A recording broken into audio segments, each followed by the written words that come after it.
Look who is with us. He's a rock star. His name is Gene Simmons. He started out with Kiss, and he's advertising the book, which he is now holding up in front of him. This man's a conglomerate, a walking brand. He's got restaurants, he's got the band, he's got merchandise, he's got a football team, and now he's got a book. Welcome, Gene. Thank you, young man. I appreciate it. You're welcome. Powerful and attractive man that you are, and I appreciate the close-up of this book, because if you guys didn't do it, I would have been remiss in my inferred fiduciary duty if I didn't do the same. It's in the monitor behind you, Gene, much bigger than the one you've held up there. I know that, but another visual image doesn't hurt. But, you know, I just want to get serious for a second. Okay, now let's get back to being funny. You know, when I was going to school, and when you were going to school, of course, speaking the Queen's English is, as opposed to the King's English. See what I did there? It was the Queen's English for my entire life. I know. These are semantics, but I'm not anti-semantic. In my years going to public school, which is not the same in England. That's right.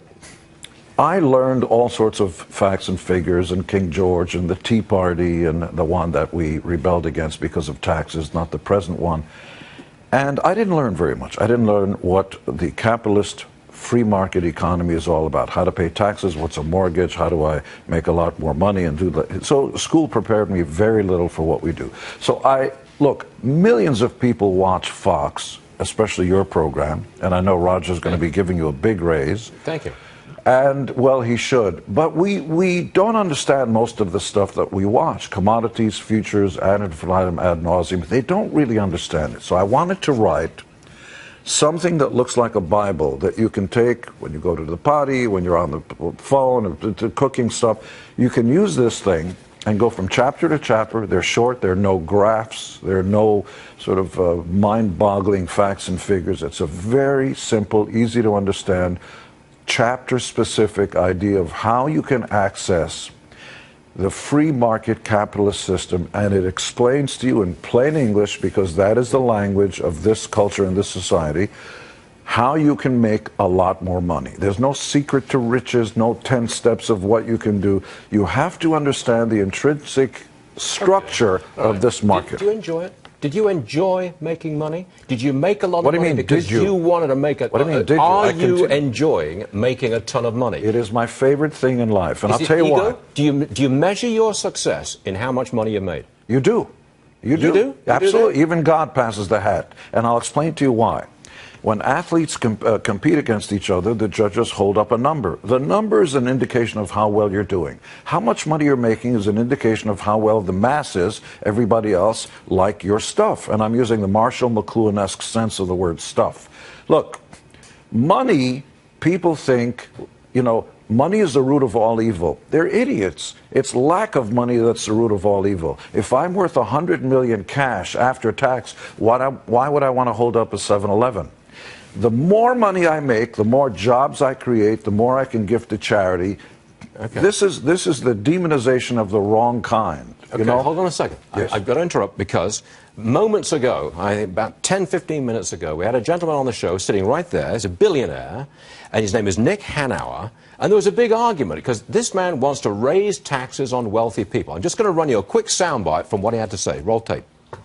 Tax rich people more, you will get more revenue. And if you have more revenue, you have money you can invest in the middle class. What? And that's the source, that is the source of growth and prosperity in our country. Take it off rich people, give it to the government, and the government will use it better than rich people. Stuart, is that right? Absolutely.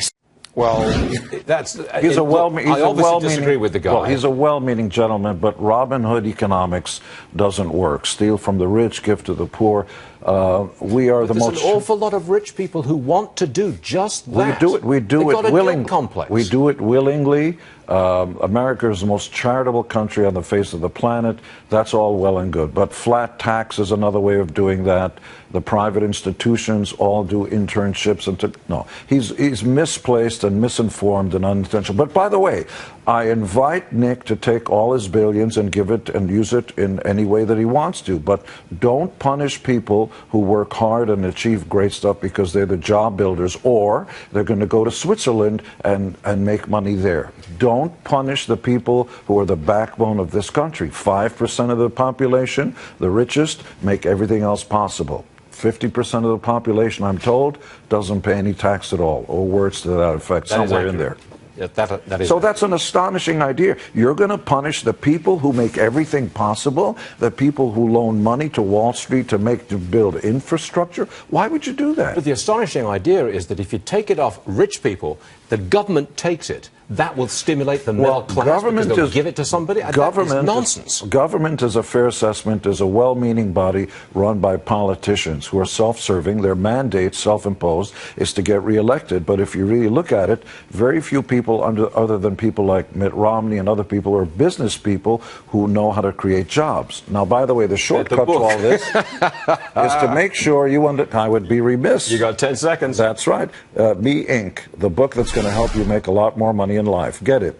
Gee, that was 7 seconds. You missed out on 3 seconds worth of publicity there, lad. I'm shocked. Gene Simmons, everyone. Thanks very much indeed. It was a pleasure to see me again. Good luck.